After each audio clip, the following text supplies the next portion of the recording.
Welcome to this edition of the MDM podcast. I'm Tom Gale. I'm delighted to join Mike Hockett in our new season of podcasting this year as I jump back in the booth. A lot's changed here at MDM, and we have a lot to cover here and catch up on. As we finish the first quarter of 2024, there are a few themes emerging for me. In a few weeks, our team at MDM will be sharing what we're hearing on Q1 performance. Early reports are similar to the end of 2023, with month-to-month choppiness and some definite optimism for a stronger back half of the year. On a more strategic level, one of the areas I've been giving some time and thought to is in how the past few years have changed the nature of channel relationships and how specifically the ways in which supplier relationships are changing with their distributor partners. When we're in conferences or in other forums, it seems like it's often a little bit of people are often in two different rooms and having different conversations about what's going on. But more and more these past 2 years have really seen not only challenges, I think, but also some really good examples of how suppliers and distributors have changed the way that they've worked historically to create some really powerful go-to-market models and successes. And so I'd like to dive deeper into that conversation today, and I can't think of two people who are in a better place to have that conversation, and they're well known to both MDM and NAW communities, frequent speakers at both of our events. And in addition to their consulting work, they also publish a great amount of research, benchmarking, and insights that really help the channel together across both distributors and manufacturers in the focus of their practice. So with that, I'd like to welcome James Dorn and John Gunderson from the Dorn Group. And gentlemen, what I'd like to talk about today specifically is aging inventory. We're hearing increasingly it's an issue with the way some of the different market conditions have developed here over the past year, and as we go into this year. So I'd really like for us to spend the time today to get your thoughts and what you're seeing in the marketplace around the specific subject around inventory and aging inventory. Welcome. Hey, thank you, Tom, and it's great to be here. And Tom, thank you for that wonderful introduction and for opening up the format here to not only talk about how distributors can be more competitive, but also recognizing how suppliers fit into all of this. And although the role of suppliers hasn't been forgotten, it's becoming a more important component for how distributors not only need to navigate, but how they can be more competitive moving forward. You know, from our perspective, Tom, we talk a lot about future state and how distributors can be more competitive. And, you know, the way in which they are managing suppliers, a lot of distributors are still managing their suppliers at a branch level with disparate buyers, fragmented efforts and programs. So when we see this, we just simply say, hey, you guys are leaving a lot of profit on the table. And you're putting yourself at risk to potentially become easier targets of these bigger distributors who are consolidating their efforts, who are using more data and more corporate resources and infrastructure to really create a stronger model to offer to end customers. So this topic of inventory outside of the aging inventory side of it is a really important topic on how we think distributors need to work better with their suppliers and with corporate level resources and data to develop a more sophisticated capability around managing inventory, which leads to higher levels of profitability. But John, every time we talk about inventory, my mind always goes to the story you tell around, let's see, who was it? It was, Hughes Supply. Maybe you could share that story here, John. Yeah, James, that's one of my favorite stories. Hughes Supply is actually still a powerful name that Hojoka uses for their plumbing distributors in the Southeast. But, you know, Hughes Supply, which became HD Supply, which is now probably annexed or Wesco at the time, when I would go into the branches that I served in Florida, they always had these posters up in the branch. And it was a picture of the Hughes brothers. Even after acquisition, they left them up. They were standing in front of a 1920s Model T truck. And they had this phrase underneath that said, "You can't sell from an empty wagon." I think that says it all about inventory and distribution. Now, that's probably a 100-year-old photo or at least a 100-year-old truck. But that really is the key of what we're talking about. And a lot of distributors and manufacturers right now are struggling with inventory levels. Let's start at the top here. What are a few of the factors that are really changing the landscape around inventory, and what are the drivers right now that are pressuring distributors? Tom, I would say it, as you said earlier, things have slowed up a little bit. The back half looks better. We haven't had that year over year growth that has been carrying it through. So, it takes a while for your system order points to realize that, that the business is slowing. So anytime the business slows, you end up in this, hey, I'm still buying at demand 6 months ago for a decreased demand today. So that builds your inventory level. And the other thing that was a big factor was all the supply chain disruptions. So people were, for the last 2 years, almost double ordering, right? Making sure they got as much safety stock in as possible at the distributor level and at the end customer level. And now they realize I don't need all that stock now that it's all in there. So now you get that classic, I've got more inventory than I need. Now I need to optimize my inventory. So I think that's the main driver, Tom. So, I think it starts with inventory segmentation. James and I are talking about, what's the 1, 2, 3? What a lot of distributors are working on right now, and it affects manufacturers, is segmenting their inventory. So ranking and right sizing your inventory to benchmarks is really big. Then also working through your return good allowances and making way for more same day and next day inventory is critical. So breadth and depth and balance of your inventory is crucial.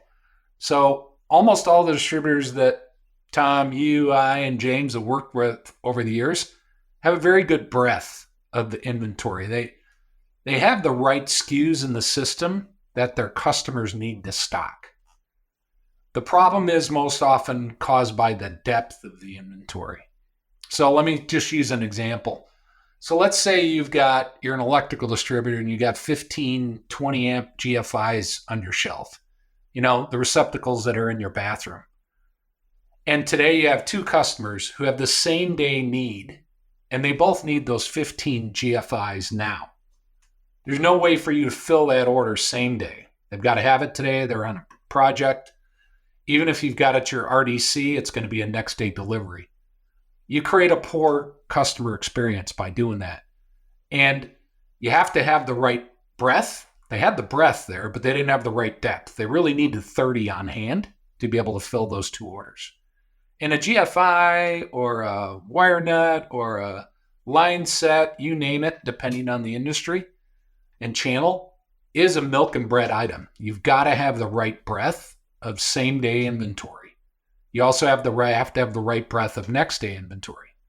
As my first boss, Dick Schmid, used to say when I was at Crescent Electric Supply, he said the quickest way for a distributor to go from the penthouse to the outhouse in a local market is to screw up your inventory, not have enough depth. The minute a customer comes in and says you don't have it and it's a milk and bread item and it's out of stock, that creates a really bad impression, and they go down the street to fill that order. Yeah, John, I love the analogy there, and I think, Tom, when you see some of this in action, it's really impressive, because the more distributors can actually start to segment their inventory into A, B, C's, D's, they can start to really measure their inventory levels, both in units and in working capital, and right size their segments of inventory to what the right levels should be. And 9 times out of 10, when we help distributors do this, they're reducing the amount of inventory they have in slow moving SKUs like C's and D's, and they're reallocating that capital to some of their higher moving SKUs, being the A's and B's. And to John's point about the same day, next day, same day is having those GFCI outlets on site at the branch level. And then some of these other B items will be next day in some type of distribution center. And this is an ideal way for manufacturers and distributors to work together on segmenting their inventory, but right sizing their inventory to the levels that are actually going to drive unit volume growth, which is what manufacturers are really seeking today. So that's an opportunity for manufacturers and distributors to really work closely together, and that's what we're seeing more of today than we ever have in the past, of sharing ideas, sharing strategies, and sharing data to help right size a lot of this. So, when you look at some of the other manufacturers out there, Tom, we follow a lot of manufacturers and talk to a lot of leaders out there. And like one quote from the Rockwell quarterly filing was interesting to us. And it was, hey, we have excess inventory in the channel, but the underlying demand from machine builders and end users remains strong. So this is a really good indicator that the channel and end customers are simply just working through higher levels of inventory, but that the demand is still there. And it's just a matter of, like we said, distributors working through what the balance of their inventory should be across their A's, B's, C's, and D's and whatnot. Yeah, and that certainly aligns with what I mentioned at the top of this, and that there is underlying demand there. And so I haven't talked with anybody who feels like we're going to fall off a cliff. Really, it's this choppiness, and it's nobody's quite sure what direction it's going to go. But there's an underlying strength there that you don't often hear at this point in the cycle. Yeah, that's exactly it, Tom. And I would say one other thing that we're seeing out there, Tom, is through the pandemic, a lot of distributors created new relationships with what we'll say is non-core, non-strategic suppliers, because they were just simply trying to get the product to their end customer. So now that we're through a lot of that supply chain crisis, we're actually seeing a swing of distributors going back to a lot of their historic, quote unquote, strategic suppliers. And we call this, it's more like rebounding on relationships here, right? Where distributors are going back to their core strategic suppliers to get better levels of inventory rebalancing, to get better backside rebates, because the demand just simply isn't there from a growth standpoint. They have to get better at driving a lot of the unit volume growth through some very key suppliers and whatnot. How heavy is the lift on this? You talked about the same day inventory analysis that's really critical right now. But this kind of larger, higher strategic level in terms of alignment with suppliers, what does the relative lift look like on those, James? A lot of it starts with really good partnerships.